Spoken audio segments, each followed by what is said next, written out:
All right, thanks for tuning into this episode of Ask Mike, where I answer your questions mainly from Instagram.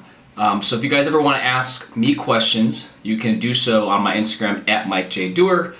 I'll put them in here, I'll make some videos, and we'll go through it all. So today, I've actually got a lot of good stuff on nutrition. More importantly, we're looking at questions on how did I get my abs without doing cardio, certain diet programs, or how somebody who's an ectomorph, which typically is a skinnier build, how skinny guys and women can gain weight and gain muscle while doing sports.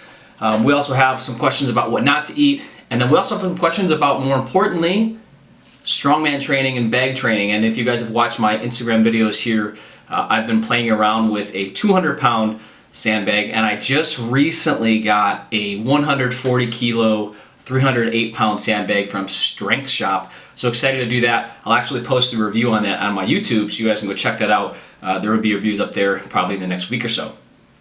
So today, I want to start with a question, and this is from T.Olamos86.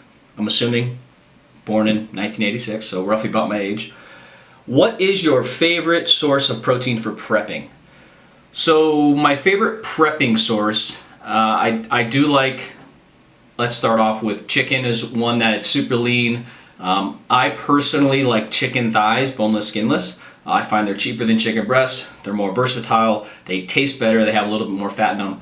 And I just like to throw them right on the grill. I think it's great to, we'll throw some marinade out on. Trader Joe's has this awesome like soyaki. It's teriyaki and soy sauce combined. It is bomb out of this world.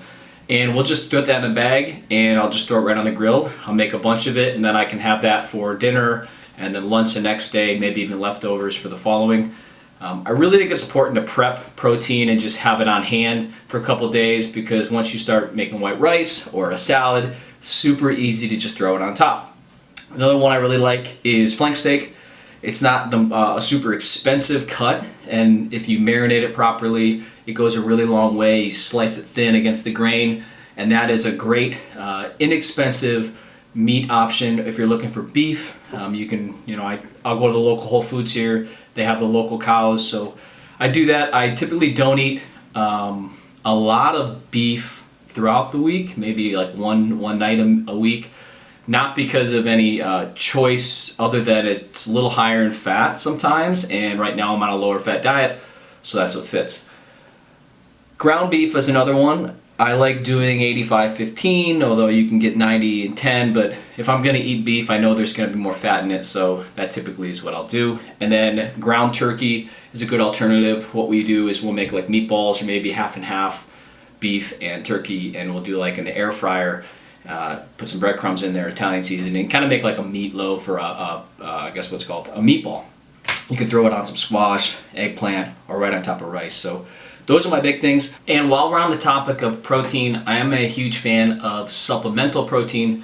So that can come in the form of protein powders, whether that's plant-based, animal-based, dairy-based.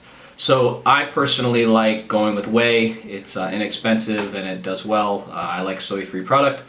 But I'm right now using NF Sports, and I've been working with them. So if you guys are looking for a clean source of protein, they also have creatines, which I take, and BCAAs. Great different options. They also have plant-based. Check them out. For me, the biggest thing with the protein is that I'm looking to have a high percentage of the calories from protein, so it's lower fat and lower carb. I like to not have a lot of filler in there, so I don't like to have a lot of sugars or a lot of artificial sweeteners. So that's why I went with NF Sports. You guys can use my code actually, J2FIT, and you can save 30% off everything in the online stores. Next question. So the next question comes from Towers_414, and this is in response to a Instagram story post I made. Basically, it was a picture of me looking baffled when people tell me about their ab workouts and all this stuff. And his question was, how did I get my abs if I didn't do any ab training? Because in that post I was talking about sometimes people really just do 10 minutes of abs and they just kind of grind it out and they don't have any results. And I was trying to draw attention to the fact that nutrition is the biggest factor to get abs, and then also training in a wide diversity of ranges with weights and with movements. So I don't actually despise doing planks and sit-ups. For me, it's not, I don't like it. It doesn't feel like I'm doing anything long term. I mean, obviously I feel it during the moment, but I don't have the most amazing set of abs. But I do think that if people spent more time taking the 10 to 15 minutes to meal prep and trained in a more of a functional athletic and maybe did a little more sprinting or uphill running, they'd probably have better results, if not the same, but they'd also have all these immense progress in gaining athleticism and strength. So how did I get them without doing any sit-ups or anything like that?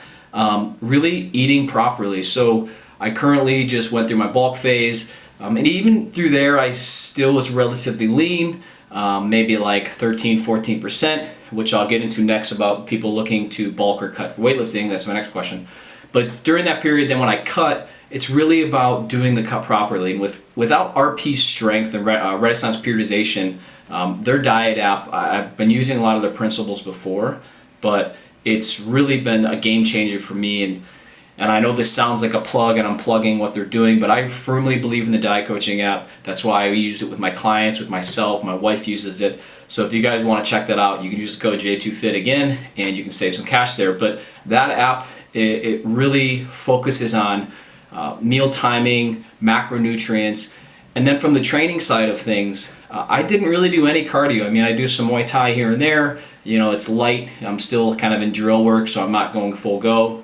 Obviously, there's rotational training in there with kicking and punching, but honestly, it really comes down to I'm a huge fan of loaded carries, so the Strongman bag carries that I've been doing have really been rocking my core.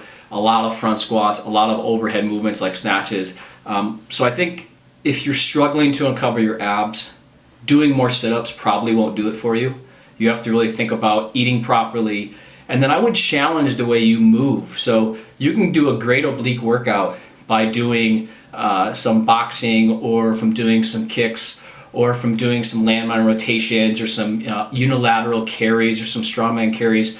You're going to get more benefit out of that than sitting there doing 200 crunches at night. Some people might disagree with that. Let me know if you do. I'd love to hear your jam on that, but that's that question. So next question we have from Ryan again. How can an ectomorph endurance athlete pack on muscle? An endurance athlete, basketball, swimmer. So by default, I'm assuming you're probably doing a lot of swimming, basketball, a lot of cardiovascular training. So to pack on any muscle, no matter who you are, you have to eat more calories, and that has to be more calories than what you're consuming. So if you're somebody who is doing a lot of cardiovascular exercise, you're probably doing pretty well at burning some fat. I would really try and think about increasing carbohydrates.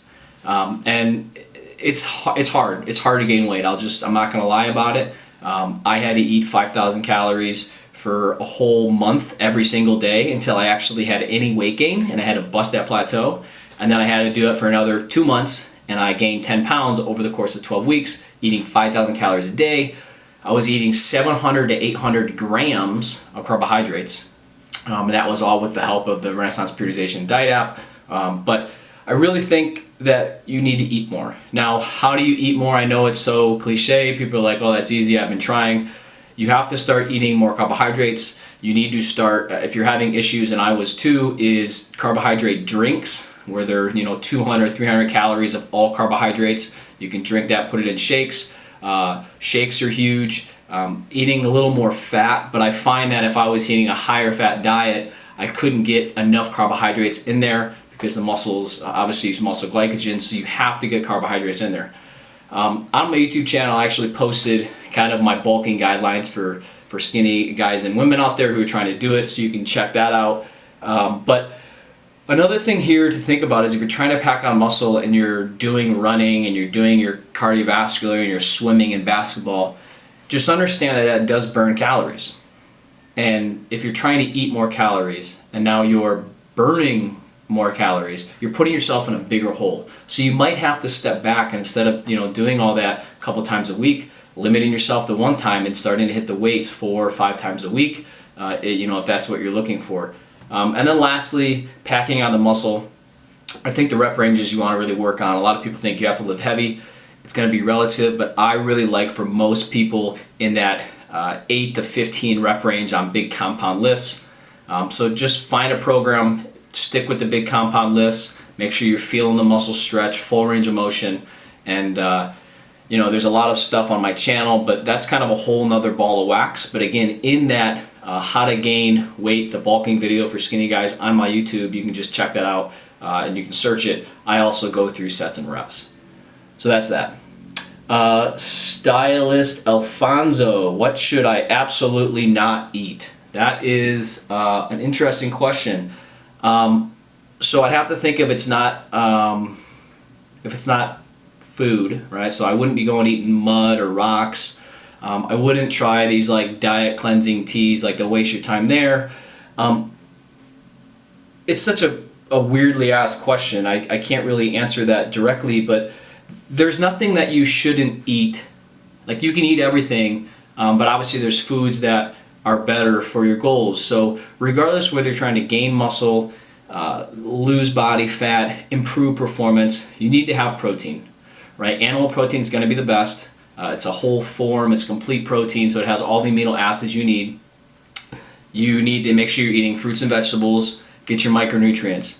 You need to make sure you're eating carbohydrates. Personally, when I eat a higher carb diet, I'm able to train hard, I'm able to, and I don't pack a lot of body fat either. I feel sometimes I do better with a higher carb, but I have to watch how much fiber I eat, because when you're eating 3,000 calories of just from carbohydrates, if you have a lot of fiber, it's not going to be fun. So I typically like to do white rice. I'll do some oatmeal, potatoes, but white rice is a big one for me. I eat a lot of that. It's very digestible, so that's something that I prefer.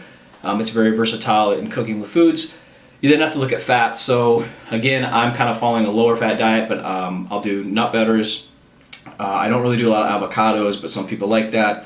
And then just some oils here and there. So I think realistically, you want to stick most of your diet around those whole foods as close to the earth as possible.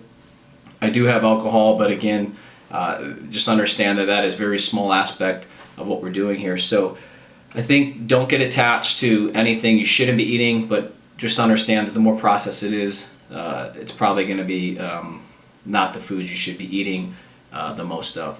And that's another cool thing about the diet app from RP Strength, Renaissance Periodization, is in there. It's basically like you go to Chipotle, you pick like number one, pick your protein. They have a listing there. They have things where it's like, this is what you want to do, they're built in. And then you have some use sparingly.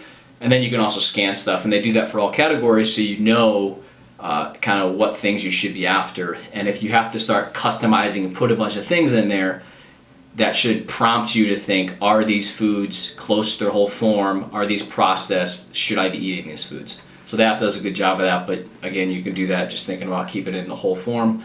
When you go to a supermarket, try to stay around the perimeter. Once you go inside, that's where they're going to get you with all the process and all that crap. So that's the answer to that question.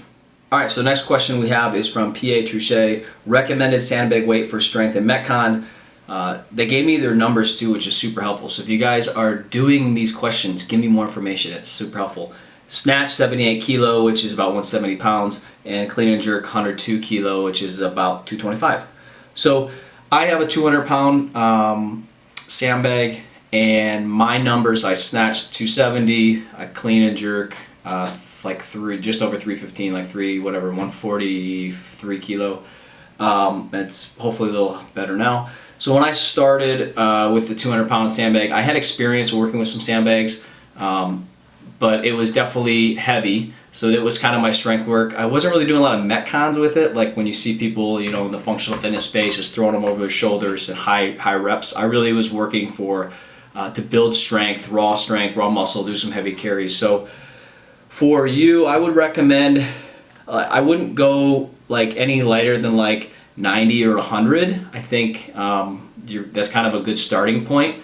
If you're any lighter than that, with these numbers, I think you're better off working with a weight that might be more of a strength weight, and then have that soon turn into your metcon weight, instead of getting a metcon weight now and then it's going to be too light as you progress. So I recommend for you maybe like a 90 to 100 pound bag for like the lighter bag if you wanted 2 bags, and then your heavier bag around 150, and you might only be able to move that here and there. What's cool, like the 300-pound bag I have now, I don't know if I'll be able to lift it a lot, if at all, right now. We'll see how it goes. I'm gonna have to get better at it. But even if I do lift it, I'm only gonna be doing a couple reps, so it's gonna force me to do strength work. But it's just kind of, you know, as you get stronger, it's gonna stay the same weight. It's just kind of a cool thing to progress with it and work through it. So I recommend 100 pounds and a 150 pound. My 200-pound bag is from Rogue, and it's a great bag. I love it. But I actually just got a 300-pound, a 140-kilo bag from Strength Shop, and I'm excited. I'm actually to do an unboxing review coming up here. I'm gonna fill it up this weekend, but it is looks super awesome, super durable. It's actually a little cheaper, and it's got some pretty high reviews. So I'm excited to try it out and compare it with the Rogue one. It is cheaper, so that is always a plus. So last one is a question from Bro Connell with 4 L's. When to cut/bulk for weightlifting? How big to get? When to finish a cut before competition? So there's a lot to unwrap here, and I'm gonna first start with how big to get. So that's really kind of up to the person. If you're a recreational weightlifter, if you want to get as big as you want, awesome. But I think, you know, I have these conversations with some of my clients and athletes, and obviously the bigger you get, the idea is you're gonna have more mass, you'll be able to move more weight.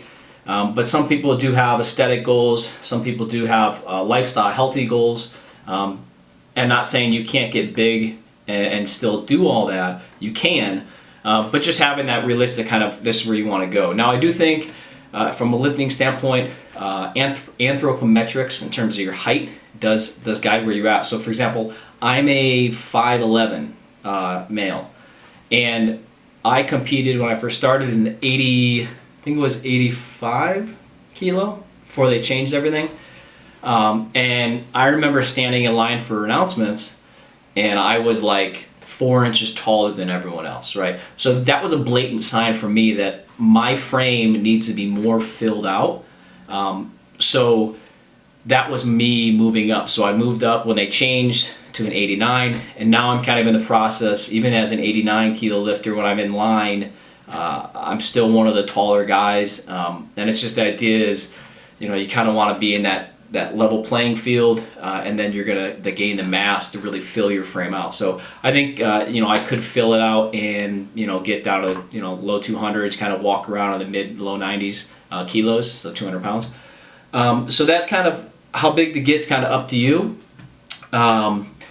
So let's start with when to bulk and when to cut for weightlifting. This is really for anything. So through my experience with the bulk and cutting cycle, I started and I was about 10-11% body fat, maybe a little lower, 8 to 9, and I was about 192 pounds. So what I like to really look at is the body fat range. So 10% to 15%. If you're under 10% and you are trying to cut, you could do it, right? But I think if you're really trying to gain mass and you're under 10%, you need to go into a massing, bulking phase.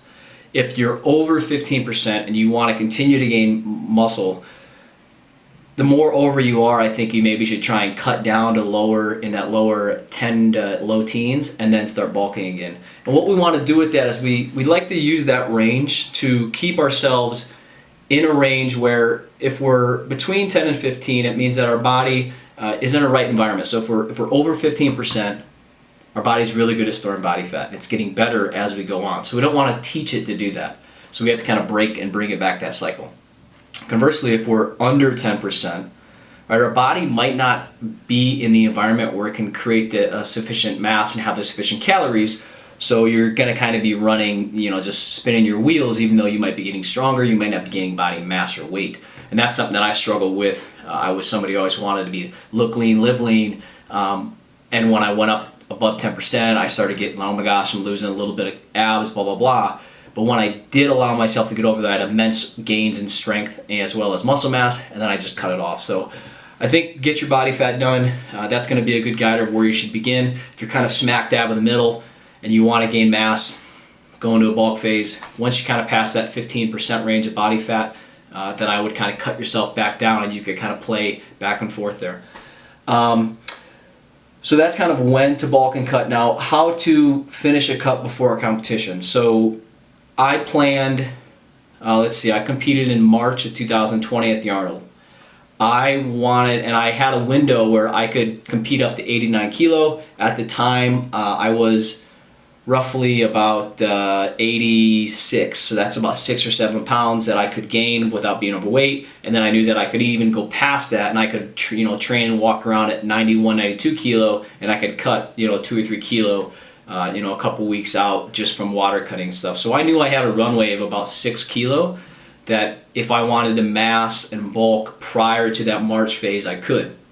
So 6 kilo, I was really trying to put on about 3/4 to 3/4 of a pound to 1 pound a week of mass. Obviously that's body fat and muscle, so most of it's going to be body fat and water. But so that really gave me about 12 weeks that I could backtrack from my meet, and that's what I did. So I started bulking like right around mid-December. So I had December, January, February, and then up to mid-March. And that gave me 12 weeks, and during that period I was really bulking, I was really gaining weight. I was able to really fill my weight class out. I was able to train hard, recover properly. So that's what I did. And then I wasn't too far over, so I knew I had only cut maybe 2 or 3 pounds, 4 pounds. And I did that mostly like the week of, just doing some light water cutting, and then just really monitoring weight and food weight the last 48 hours, not eating heavy meals so it's sitting in me. So that's how I did it. So I recommend really backtracking from there. Now, if I'm looking at trying to go up a weight class, so if I'm trying to do that, right now I don't have any competitions, so I'm just going to start creeping up. So I really think you got to really look at your calendar of your competitions, backtrack from there, and just make sure you're hitting properly. But the earlier you can do it, meaning massing and give yourself more time to cut, the better, because you don't have to be as aggressive. And then the more aggressive you are, especially with cutting close to a competition, you are going to have some performance decreases. So I recommend planning it properly in advance. Okay, so I think that is enough for me today. That's been a lot of heavy nutrition talk. I'm exhausted, but I'm glad that we did this.